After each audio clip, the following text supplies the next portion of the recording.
All right, so you're trying to figure out whether it's better to live in Orlando or it's better to live in South Florida. And when I say Orlando, I don't mean just downtown Orlando, I mean the greater Orlando area. When I say South Florida, I'm not just talking about Miami, I'm talking about Broward and Palm Beach as well. So we're gonna look at every single thing that you could possibly imagine, things to do, the people, traffic, food, cost of living, jobs, and most importantly, the housing. So let's dive right into it. Before we get started, all I ask is that you hit the like and subscribe button. It helps us out a lot, and you're gonna get to learn more about Florida. First, we have the things to do. So we'll start off with Orlando. So Orlando is known for their theme parks, of course. So you have Disney, Universal, SeaWorld, Legoland, and that new Peppa Pig Land, which I haven't been to. And the nice thing about it is they all are within driving distance of pretty much anywhere in the greater Orlando area. So even if you live in Lake Mary or Sanford, you're still only about 45 minutes away to Universal and Disney World. On top of that, they do have excellent shopping opportunities. So there are amazing outlet malls where you can always find a deal. And the nice thing about it is it does make shopping a little bit more like that of a scavenger hunt. You're always looking for a deal. You're always looking for something. So that is a great aspect of it. On top of that, if you want to be outdoors, it is a very outdoorsy type area. So there's plenty of trails and hiking areas. Well, not hiking, but you're not running on the cement and you're not walking on the cement. On top of that, the beach is not necessarily close, but it isn't also too far away at the same time. So it's about 45 minutes to the beach, and you can go to either coast. So you can go to the East Coast or the West Coast, and if you wanted to really do it big, you can go catch the sunrise on the East Coast in the morning, then in the afternoon, head over to the West Coast and catch the sunset. But that's only if you're really feeling it. But on top of that, there are plenty of natural springs like that of Wekiva Springs and Blue Springs Park. And I would recommend you definitely get there early. I've made the mistake of getting there like, oh, right when it opens, I'm like, oh, we'll get in, it's no problem. And then the line is like wrapped all the way down the road and then you don't get in. Because it's not like the beach where they just let everyone in. There's only a certain capacity. So that's something to keep in mind. Okay, now let's talk about South Florida and the things to do. So obviously we have the world-class beaches and everyone and their mom knows South Beach. Not gonna lie, I think it's a little bit overrated, but that's another video and that's a story for another day.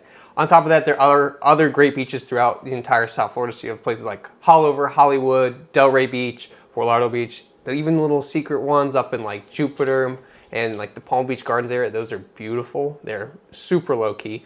On top of that, boating is a huge way of life in South Florida and just being on the water in general. So Fort Lauderdale is the yachting capital of the world. So obviously being on a boat there is just almost like mandatory. So either renting a boat, going on a friend's boat, or getting a boat, it's a completely different lifestyle and it opens up a whole lot of different opportunities and things for you. I mean, you're not just going up and down the intercoastal, you can go out in the ocean, there's plenty of sandbars, and one of my favorite things to do is to go to Peanut Island up in Palm Beach County. Beautiful. And you don't have to just take a boat there, you can kayak, there's a little ferry that goes back and forth, you can take a paddle board, jet ski, whatever you want to, you could do it out there. To get to the island, and it's pretty fun. I mean, you could swim if you want, if you're really feeling it, but it's a little bit more dangerous. On top of that, we do have excellent shopping in South Florida as well. The two largest malls in Florida are in South Florida. So one being the Aventura Mall in Aventura, and second being the Sawgrass Mills Mall in Sunrise. No, they call it Sawgrass, but in Sunrise. So excellent shopping there on top of all the other malls throughout South Florida as well. And it is a little bit more of a luxury type feel. There are outlet malls, don't get me wrong, but it's a little bit different. It's kind of on par with the Mall of Millennia in Orlando. So those are very similar in a sense with being that luxury feel. All right, next up we have the people. So like we did before, we'll start off with Orlando. And no, not everyone who lives in Orlando is a Harry Potter fan and a Disney fan. There are other people who live there, surprisingly, I know, but it's a little bit different than that of South Florida at the same time. And you can't really put your finger on it till you kind of go and experience it and see it. There are, number one, a lot of tourists there in Orlando because Orlando is the travel and tourism top travel and tourism destination in the entire United States. It actually just edged out Vegas with 104.5 million visitors last year, which is crazy. That Orlando MCO airport is always a madhouse. So that's something to also think about when coming and traveling to Orlando or even just living there and planning a vacation. But overall, I would say the people it's a very good mix of different people and different cultures, which is really cool. On the flip side, in South Florida, we do have a lot of New Yorkers. I'm not going to lie to you. So that's kind of like the culture and the vibe that we do have down here in South Florida. At the same time, we do have a lot of retirees. So South Florida has a ton of 55 plus communities, which we'll get into a little bit later. But that's a huge part of the population in South Florida. But it is also a great mix as well, and a lot of different cultures, very similar to that of Orlando. Just a different feel and a different type of atmosphere and things like that. It's not Southern by any means with the like y'all and the yes ma'am and the no ma'am. Kind of missing that in South Florida, and I would say we're missing that also in Orlando. But you have a nice mix of people, and you can't go wrong with either one. And I almost forgot, both of these areas, Orlando and South Florida, do have a very large Spanish-speaking population. Even myself, I'm trying to learn Spanish so I can better understand and communicate with people. All right, now let's talk about my favorite one, and that's the sports. So we'll start off with Orlando. So Orlando does have the Orlando Magic right there downtown, so that's their NBA team. On top of that, they did just get an XFL team, so the Orlando Guardians, and they're pretty decent, but it does make it fun. They finally have a football team there in Orlando because they don't have an NFL team. And then they do have a soccer team as well, and that's the Orlando City Soccer, and those games are pretty fun as well. But they don't have an MLB team, an NFL team, or an NHL team. So in order to do that, you could either go to South Florida. Jacksonville has the Jaguars, but you might as well just go to Tampa. So Tampa's not too far away at the same time, maybe about an hour to 2 hours away, just depending on where you live in Orlando. And in Tampa, they do have the NHL team. With the Tampa Bay Lightning, they have the Tampa Bay Rays for baseball, and then they have the Tampa Bay Bucks for football. On the flip side, South Florida has every major pro sports team that you could want. So NFL-wise, they have the Miami Dolphins, NBA, Miami Heat, MLB, Miami Marlins, NHL, the Florida Panthers, and they have Inter Miami CF. I always get that mixed up, but that's the soccer team. On top of that, they do have college sports just like that of Orlando. So Orlando has UCF, South Florida has University of Miami, FAU, and FIU. So for the most part, people just go to Miami games if they're even going to games. Most of the time, those games are not sold out. Meanwhile, I will give the credit to UCF at this one. The bounce house is always rocking on game day. Now let's talk about the traffic. And you constantly hear people and see videos about people bitching and moaning about the traffic in both, complaining that this one's so much worse than that one and this one, blah, blah, blah. I'm going to tell you right now, traffic in both suck. So just get ready for it. There's no sugarcoating that one. But in Orlando, I will say that the lights last a lot longer. It feels like eternity sitting at some of those red lights. And that's brutal, especially if you just miss it. You're sitting there and you're just like, oh my God. But on top of that, you also have I-4, which is awesome, but can also be like a parking lot at the same time, especially once you get near like Disney and Universal. It's like everyone forgets how to drive. And there are certain times during the day, especially during rush hour, where it's just awful. My recommendation, take the express lanes. Spend the extra couple bucks so you don't have to sit in traffic. It is 100% worth it. On the flip side, in South Florida, traffic around 3 major cities, so that's West Palm, Fort Lauderdale, and pretty much downtown Miami, or just any city that you see when you zoom in on the map, like so Miami, Brickell, downtown, Aventura, Hollywood, Hollandale, Fort Lauderdale, Pompano somewhat, Boca, Delray, a little bit of Boynton. When you get into West Palm, it's kind of bad. Parts of Jupiter, Palm Beach Gardens. It's just, there's a lot of people, and it's congested, and it's just, that's how it is. On top of that, we do have 2 major highways. So you have the Turnpike and I-95, and they are both constantly backed up, so be ready for that. And if you're driving anywhere down the beach, so anywhere on A1A, it's going to be bumper to bumper. If you need to get somewhere quick, don't take A1A. Go out west, go north or south, wherever you got to go, then go back out to A1A. That's just my recommendation, but you're going to save yourself some headache and just sitting there in traffic and being just frustrated. All in all, I would say they're pretty on par. I will say at times each one's got their worst parts of traffic, but I will say things in Orlando definitely seem a little bit further apart. Like you'll drive 30 minutes and actually just be driving 30 minutes, while in South Florida, you'll be driving for 30 minutes and it's just you sitting in traffic for 25 and you're actually only driving 5. So that's another big thing to consider. Okay, now let's talk about the jobs. So let's start off with Orlando. No, not everyone who lives in Orlando works at Disney. Let's get this out of our heads. It is the largest single-site employer in the entire world, but not everyone who lives there only works at Disney or just works at Disney in general. There are a lot of other huge employers in the Orlando area, and tourism is actually one of the biggest economic driving factors in both areas. But with all the people that come into Orlando, you can see kind of why it's a huge factor in their economy. Right now, the average salary in Orlando is $48,530 with an unemployment rate of 10.7%. There also is a huge healthcare market. So if you work in anything in the healthcare industry, there are plenty of job opportunities and they are always hiring.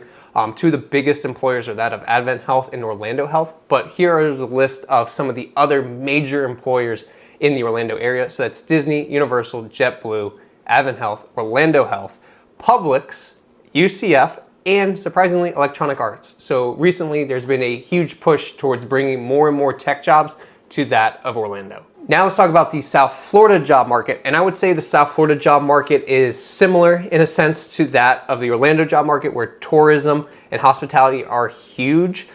But on the flip side, you also do have more of the construction, the port activities and boating industry. That's also a huge driving factor in the economy. So in South Florida, the average salary is $52,970 with a 9.1% unemployment rate. And overall, I would say if you're looking for an entry-level job, there are opportunities in South Florida, but they're not as abundant as some of those other mid-tier and C-level jobs. They are trying to bring a lot of tech jobs down to the Miami area. And when we say the Miami area, that means Miami, Fort Lauderdale, West Palm. So when you see all those headlines, that means they're just bringing jobs to South Florida. That's not just that they're putting it in downtown Miami. That's literally the entire area. And they're really trying to push to bring a lot of these jobs from California and New York City and try to bring them to Miami for some of the incentives that they get with having a Florida-based business. All right, this might be single-handedly the most important factor in both of these cities. Let's talk about the food. Okay, so in Orlando, they have almost every single chain restaurant known to man. You want it, it's there, or it's on the way. So that's a huge factor. They are bringing a lot more mom and pop places, which is nice as well, because sometimes you don't want to just go to like Chipotle every day or like things like that, or Chili's. Like you want to experience something different. You want to try different cuisines. And they do have almost every cuisine known to man. Like if you want Peruvian food for breakfast and you want to try Nigerian food for dinner, you can do it. Very similar to that of South Florida, which is really nice. It's not like you just have to eat burgers, pizza, and wings all day. Both areas have almost every cuisine you could possibly imagine. With that being said, I will say that South Florida, now talking about South Florida, they do have a lot more seafood, but that's because they're on the water and there's different areas for that. On top of that, both have their fancy restaurants and more luxurious, but in South Florida and Miami especially, they have 13 different Michelin star restaurants. I'm not saying that Michelin star makes it any better than anything else, because I've had some places that are hole in the walls that are never gonna get a Michelin star, and they are probably the best places that you're gonna eat in the entire state. So like one of my favorite places in Orlando, for example, is Chicken Fire. So it's a Nashville hot chicken place just south of downtown. Amazing, but they're never gonna get a Michelin star. So like that's kind of out of the way, but some people do like just to go for the ambiance and the experience at those Michelin star restaurants. Okay, now let's see how far your money goes. So what is the cost of living like in both of these cities? So on average, in the greater Orlando area, the cost of living is about 5% higher than that of the national average. So that means one of the best ways to put it is just to compare it to that of South Florida. So if you're making about $50,000 in South Florida, you need to be making about $43,000 to be equivalent in the Orlando area, which sounds pretty good and definitely doable based on the average salaries for most of the jobs in Orlando. On top of that, the biggest cost of living factor when it comes to living in Orlando is the housing. So it is slightly more expensive than the national average, but overall in the state of Florida, as we'll see in a little bit, it's pretty aggressive and it's actually very affordable. One of the big things that is also really surprising is fuel and gas and diesel is most of the time cheaper in Orlando. So like if I'm filling up in South Florida, it's usually a little bit more expensive. I'm probably paying around $125 to $130 to fill up, while if I fill up in Orlando, I'm paying about $105 to $110 to fill up. But granted, I do have a truck, so it takes a lot of gas. It's not like it's a small tank. On the flip side, in South Florida, the cost of living is about 21% higher than that of the national average, and that really comes down to housing costs. And we'll kind of dive into that here in a second.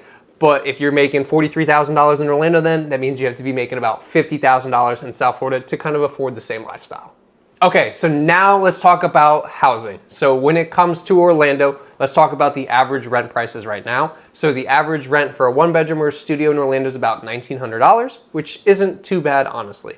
But obviously most people want to own a home or a house. So let's kind of talk about the different housing options. One of the beautiful things about living in Orlando is the new inventory and the new construction. So some of these new builders, like there's a lot more area to grow. So they're building some of these amazing communities and they're like resort style. You don't have to leave for anything but to go to Publix. It's crazy, especially if you work from home. You can go to their like pool bar, their area, hang out, clubhouse, go shoot some hoops, go work out, and you don't even have to leave your community. You don't have to drive out, go to LA Fitness or Crunch. You're in the community, which is crazy. And the most unbelievable thing is the incentives they're giving you. They're almost begging you to come and buy these houses. Like they're giving crazy incentives on closing costs and your rate buy down. Like it's nuts. And it varies between each builder and each community, but just being able to have that in like your back pocket and you get a brand new house with the builder's warranty, I mean, that's almost unbeatable in some aspects. But let's say you don't want to buy a new build, you want to buy something that's a little bit older or existing inventory. So in terms of apartments and condos, the average sales price right now is $303,561. While if you wanted to buy a single family house, the average is $462,818. Okay, so now let's see how Orlando compares to South Florida.